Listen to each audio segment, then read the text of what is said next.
অন্তর্বর্তী সরকারের মধ্যে যতগুলো উপদেষ্টা আছে তার মধ্যে যদি সবচেয়ে বেশি বিতর্কিত কেউ হয়ে থাকে সেটা হচ্ছে আসিফ নজরুল। সে খালি বিতর্কিত বক্তব্যই দেন না, বিতর্কিত কাজও দেন।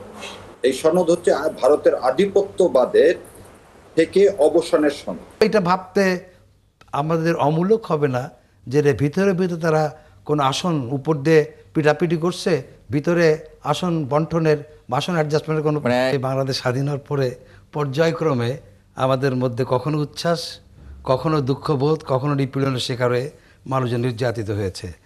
এবং একটা কথা আমি শুনে থাকি, যেখানে যাই লোকেরা একটা কথা বলে কমন, যে ভাই দেশের খবর কি। তাই আমি বললাম যে এই দেশে বাস করলে আপনাদের সারা জীবনে দেশের খবর কি, এই প্রশ্ন করে যেতে হবে। এটা হলো আমাদের সাধারণ মানুষের একটা ইয়ে। আর অতি রাজনীতি শাসিত সমাজ তো আমাদের প্রত্যেকটা উদ্বিগ্ন থাকে। তো যারা এখন অন্তর্বর্তীকালীন সরকারে আছেন, এটা তাদের একটা হতাশার কথা তারা বলছেন। জি। তো পলিটিক্যাল পার্টিগুলি একটা জিনিস আমি বলতে চাই, সেটা হলো যেসব বিষয় নিয়ে বিরোধ, এই বিরোধগুলো তো হওয়ার কথা না। কারণ রাজনীতিবিদরা যদি সত্যিকার অর্থে একটা ঐক্যবদ্ধ রাষ্ট্র চান, ঐক্যবদ্ধ মানবিক রাষ্ট্র গঠন করতে চান, ওনারা যদি সত্যিই একটা গণতান্ত্রিক রাষ্ট্র গঠন করতে চান, তাহলে এই ঐক্যগুলো তাদেরই করা উচিত। অন্তর্বর্তী সরকার বারবার পার্শ্ব করবে তাদের কেন? এটা কিন্তু একটা বিরাট ব্যাপার হয়ে দাঁড়াচ্ছে। আপনি দেখবেন যে আমাদের প্রতিবেশী ভারত, ওখানে দেখবেন যে তারা নিজেদের মধ্যে প্রতিনিয়ত নানা ইস্যুতে ঝগড়া করছে, কিন্তু কতগুলি ইস্যু আছে যেমন ইন্টারন্যাশনাল ইস্যুগুলোতে বলা লাগে না, তারা এক জায়গায় চলে আসে। আমরা দেখতে পাচ্ছি যে প্রত্যেকেই দলীয় দৃষ্টিকোণ থেকে রাষ্ট্রের যে স্বার্থ দলীয় দৃষ্টিকোণ দেখার চেষ্টা করছে, কিন্তু এটা থেকে বেরিয়ে আসার দরকার আমাদের। এবং আমি মনে করি যে আমাদের বিশেষ করে যে যাই বলুক না কেন, আলটিমেটলি কিন্তু পলিটিশিয়ানরা অনেক কথা বলেন, ঘুরে ফিরে কিন্তু তারা একটা সমঝোতায় যান।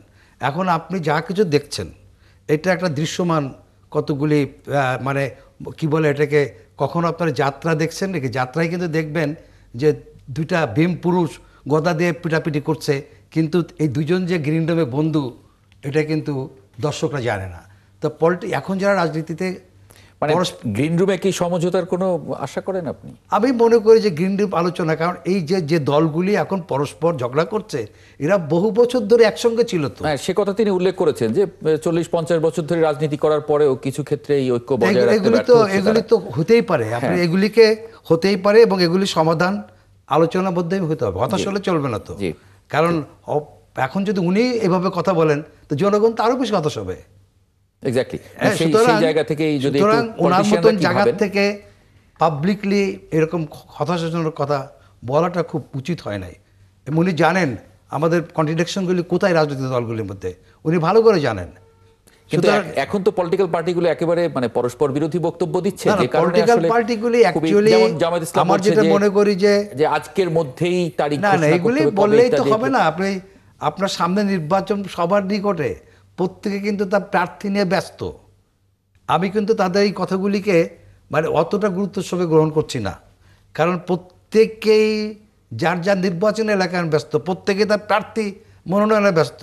বরঞ্চ এটা ভাবতে আমাদের অমূলক হবে না যে ভিতরে ভিতরে তারা কোন আসন উপর দিয়ে পিটাপিটি করছে, ভিতরে আসন বন্টনের আসন অ্যাডজাস্টমেন্টের কোনো মানে এই কথা তো এনসিপি এরই মধ্যে বলে ফেলেছে। এই কথা এনসিপির নাসিরউদ্দিন পাটোয়ারি বলেছেন। আমরা যদি অতিথিদের একটু যুক্ত করে নেই, অ্যাডভোকেট রুহুল কুদ্দুস তালুকদার দুলু, বিএনপির কেন্দ্রীয় নেতা এবং সাবেক উপমন্ত্রী, ওনাকে একটু যুক্ত করে নেব। ব্যারিস্টার ASM শাহরিয়ার কবির, আইনজীবী, সুপ্রিম কোর্ট এবং বাংলাদেশ জামায়াত ইসলামীর সঙ্গে রাজনীতির সঙ্গে উনি যুক্ত আছেন। একই সঙ্গে অ্যাডভোকেট জহিরুল ইসলাম মুসা, যুগ্ম সদস্য সচিব এনসিপি, আপনাকেও স্বাগত জানাচ্ছি ৭১ জার্নালে। ব্যারিস্টার ASM শাহরিয়ার কবির, মানে তীব্র অনৈক্য এবং উত্তেজিত ভূমিকা নিয়েছে রাজনৈতিক দলগুলো, এমনটা বলেছেন আইন উপদেষ্টা। বিশেষ করে জামায়াত ইসলাম এবং বিএনপির ইঙ্গিত করেছেন যে 40-50 বছর ধরে রাজনীতি করা দলগুলোর এই অনৈক্য, তার মানে সেই ক্রাইটেরিয়াতে আপনারাই পড়েন। সেই জায়গায় মানে কি অর্জন হবে এই তীব্র অনৈক্য এবং উত্তেজিত ভূমিকা নিয়ে? আসলে ধন্যবাদ আপনাকে, আপনার মধ্যে ৭১ টিভির সকল দর্শক, আসসালামু আলাইকুম ও শুভেচ্ছা। দেখেন, আসিফ নজরুল সাহেব দায়িত্ব জ্ঞানহীন এই ধরনের মন্তব্য আজকে প্রথম না। উনি বরং এরা দলগুলোকে উস্কে দিচ্ছেন এবং সেই কারণে আপনি দেখেন এনসিপি থেকে শুরু করে সবাই এই অন্তর্বর্তী সরকারের মধ্যে যতগুলো উপদেষ্টা আছে তার মধ্যে যদি সবচেয়ে বেশি বিতর্কিত কেউ হয়ে থাকে সেটা হচ্ছে আসিফ নজরুল সাহেব। সে খালি বিতর্কিত বক্তব্যই দেন না, বিতর্কিত কাজও দেন। আমি আপনাদের মাধ্যমে একটা কথা বলি, শোনেন। এই সনদ হচ্ছে মুক্তির সনদ। এই সনদ হচ্ছে ভারতের আধিপত্যবাদের থেকে অবসানের সনদ। এই সনদ হচ্ছে আগামী নির্বাচনের ম্যান্ডেটের সনদ। এই সনদ বিচার বিভাগের স্বাধীনতা, সমস্ত সংস্কারের যে মূল ভিত্তি সেটা হচ্ছে এই সনদ। রক্তের দাগ এখনো শুকায়নি ভাই।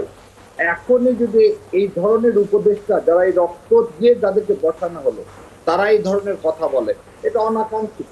তারা তাহলে এমন একটা পরিবেশ চায় যেখানে সুস্থ নির্বাচন হওয়া সম্ভব না, কারণ they have to assure the জনগণকে তো তাদের অ্যাসিওর করার কথা না। তাহলে এই অনৈক্য তৈরি হলো কেন? জামাত ইসলাম এই দাবি নিয়ে রাস্তায় চলে গেল কেন? যখন আজকে আপনি একটা জিনিস দেখেন, আজকে ফখরুল সাহেব বলছেন ইলেকশনের দিন যদি এই গণভোট না হয় তাহলে তারা মানবেন না। তিনি আজকে দুইটা স্টেটমেন্ট দিয়েছেন, যে স্টেটমেন্ট গুলো কোনোভাবে কাম্য না। একটা স্টেটমেন্ট তিনি দিচ্ছেন এই পুরা সরকারকে বলতেছেন তারা কি করছে, আমি আপনাকে প্রতারণা এবং প্রহসনমূলক আচরণ করেছে। এটা জুলাই যে ঐক্যমত কমিশন তাকে আপনি আন্ডারমাইন করতেছেন। আপনি তাহলে এতদিন 270 দিন বসে যে ঐক্যমত হলো, আমরা একটা জিনিস বলি না, ঐক্যমত তো হয়নি। মানে নোট অফ ডিসেন্ট যেখানে তারা সই করেছে, নোট অফ ডিসেন্ট সহ, সেটা নোট অফ ডিসেন্ট ছাড়া এসেছে প্রস্তাব। তাহলে মানে তিনি এই কারণে বলেছেন এখানে প্রতারণাই হয়েছে। আচ্ছা, এখন এই নোট অফ ডিসেন্ট ছাড়া কেন এটা এসছে তারও কিন্তু আলী রিয়াজ স্যার এক্সপ্লানেশন দিয়েছে।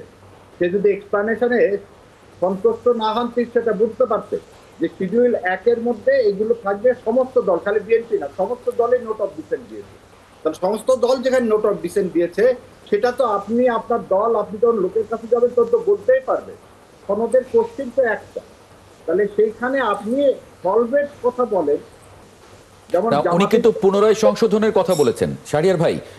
উনি পুনরায় সংশোধনের কথা বলেছেন যে যেটা ঐক্যমত্য হয়েছিল অনেক বিষয় সেটা আবার ওখান থেকে বাদ দেওয়া হয়েছে। যেমন শেখ মুজিবুর রহমানের ছবি বিভিন্ন সরকারি বেসরকারি অফিসে টানানো সংক্রান্ত বিলুপ্ত করার বিষয়টি সনদে অন্তর্ভুক্ত করা হয়নি, যদিও প্রায় সব রাজনৈতিক দল সম্মতিপত্র দিয়েছে। সংবিধানের 150-এর 2 অনুচ্ছেদ পুরোপুরি বিলুপ্ত করার বিষয়ে ঐক্যমত্য কমিশনের প্রস্তাবের বিষয়ে প্রায় সব রাজনৈতিক দল সম্মতি প্রকাশ করলেও অগোচরে সেটা চূড়ান্ত সনদে সংশোধনী আনা হয়েছে। তিনি তো এই অভিযোগগুলো এনেছেন সামনে। এটা আপনার এই দুটা জিনিসকে আমরা বলেছি, দেখেন এই দুটো অবশ্যই অন্তর্ভুক্ত করতে হবে। জুলাই ঘোষণাতেও এই ঘটনা ঘটছে, জুলাই ঘোষণাতেও একই ঘটনা ঘটছে। এটা তো একটা ড্রাফট, এটা তো যখন আদেশটা আসবে, যেমন আজকে একটা কথা, এই দাবি তাহলে জামাত ইসলাম করলো না কেন? এটা মির্জা ফখরুল ইসলাম আলমগীরকে বলতে হচ্ছে কেন? না, এখানে কে করলো না সেটা কথা না। প্রথম কথা হলো যে প্রথম গণভোটটা কবে হবে, এবং এই ড্রাফটটা দেওয়ার পরে বাংলাদেশ জামাত ইসলাম তার লিখিত যে ওপিনিয়ন সেটা কিন্তু আবার সরকারের কাছে পাঠাচ্ছে না। তাহলে মানে জিনিসটা শাহরিয়ার ভাই উল্টা হয়ে যাচ্ছে কিনা? মানে আপনি আগে ড্রাফটটা তৈরি করে তারপরে সেই ড্রাফটের উপরে নির্বাচন ঠিক করবেন, নাকি আগে নির্বাচনের ডেট ঠিক করে তারপরে ড্রাফট তৈরি করবেন? আপনি সবকিছু নির্বাচনের ব্যবস্থাপনা ঠিক করলেন, কিন্তু ড্রাফট নিয়ে আপনার সঙ্গে আমার মিল হলো না, মতের অমিল হয়ে গেল, তখন কি করবেন নির্বাচনের দিন? এখানে দেখেন ফান্ডামেন্টাল কোনো অমিল হয়নি। এখানে যে বিএনপি বলেন আর এনসিপি বলেন, এনসিপি জামাত ইসলাম এটাকে স্বাগত জানাইছে। যে 2-1টা বাদ পড়ে গেছে সেটার বিষয়ে, সেগুলো কোনো ফান্ডামেন্টাল জিনিস না। আপনি নিজেই বলছেন 150 আর শেখ মুজিবুর রহমানের ছবি, শেখ মুজিবুর রহমান ছবি এমনি বাংলাদেশিদের মন থেকে মুছে গেছে। অতএব সেই অটোক্রেটের ছবি আর এমনি টানানোর কোনো সুযোগ নেই।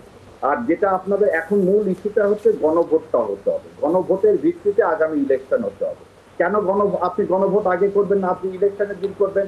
ইলেকশনের ম্যান্ডেট কোথায় পাবেন? গণভোটটা তো ইলেকশনের ম্যান্ডেট। যদি জনগণ না চায় এই সংস্কার, তাহলে আপনার কিসের ইলেকশনে এই ইলেকশন? তাহলে আপনার কেয়ারটেকার গভর্নমেন্টের আন্ডার ইলেকশন করতে হবে। জি, আমি একটু অ্যাডভোকেট রুহুল কুদ্দুস তালুকদার দুলু আপনার মন্তব্য একটু নেব। উনি যেরকম বলছেন যে ফান্ডামেন্টাল ঠিক আছে, একটু এদিক ওদিক যেগুলো আছে সেগুলো আসলে ঠিক করে নেওয়া যেত। না, আপনাকে ধন্যবাদ। আসলে আপনার মাধ্যম দিয়ে 21-এর যারা এখানে উপস্থিত অতিথি এবং যারা এই অনুষ্ঠান দেখছেন এবং এই 71 সঙ্গে যারা জড়িত, আমি সকলকে আমার পক্ষ থেকে, আমার দলের পক্ষ থেকে আমি ধন্যবাদ জানাচ্ছি।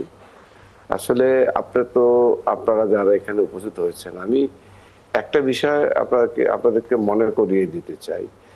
এই যে আমি রুহুল কুদ্দুস তালুকদার দুলু 2001 সালের 1 অক্টোবর তারিখে আমি নির্বাচন করেছি, অর্থাৎ আজ থেকে প্রায় 25 বছর আগে। সেটা ছিল আমার জীবনের শেষ নির্বাচন 2001 সালের 1 অক্টোবর। তারপরে এই যে মাঝে এই প্রায় 24টা বছর অতিবাহিত হয়েছে। আমি একজন রাজনৈতিক কর্মী হিসাবে আমি মনে করি আমি যে পরিবার থেকে আমি জন্মগ্রহণ করেছি, ওই পরিবারের সদস্য হিসেবে আমি একটা রাজনৈতিক পরিবার থেকে এসেছি।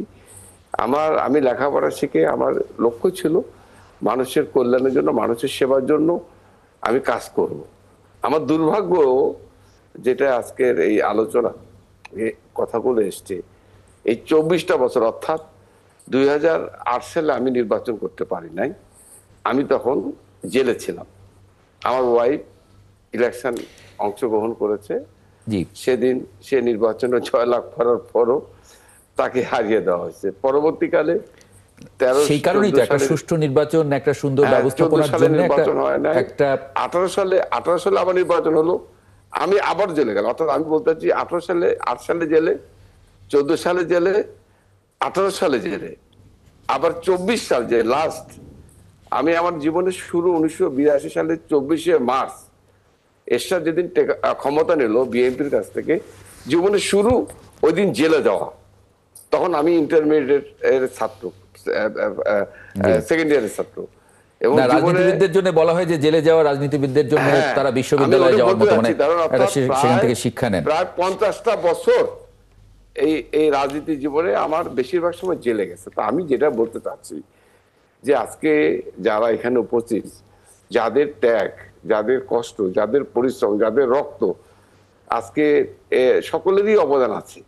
আমরা মনে করি যে সকলের এই কষ্টের আজকে যে ভোটের জন্য আমরা সংগ্রাম করেছি, যে সংগ্রামের জন্য আজকে 24টা বছর অপেক্ষা ছিলাম, যে এই 24 বছর আমার অনেক সহকর্মী আমাকে যারা ভোট দিয়ে এমপি বানিয়েছে।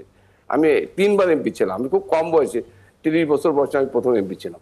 যাই হোক, এই 3 বার এমপি আমার জীবনের শেষ। অর্থাৎ আমি হয়তো আরো 4টা বার ইলেকশন করে হয়তো 7 বার এমপি হতে পারতাম, বাট আমার দুর্ভাগ্য আমি অংশগ্রহণ করতে পারিনি, আমি জেলে ছিলাম। তা আমি যেটা বলতে চাচ্ছি, এই নির্বাচন, এই গণতন্ত্র, মানুষের ভোটের অধিকার, মানুষের কথা বলার অধিকার, মানুষের ভাতের অধিকারের জন্যই তো যারা এখানে উপস্থিত আছেন, আমার অতিথি যারা আছেন, আমরা বিশ্বাস করি আমাদের সকলের ত্যাগের বিনিময়ে আজকের এই অর্জন।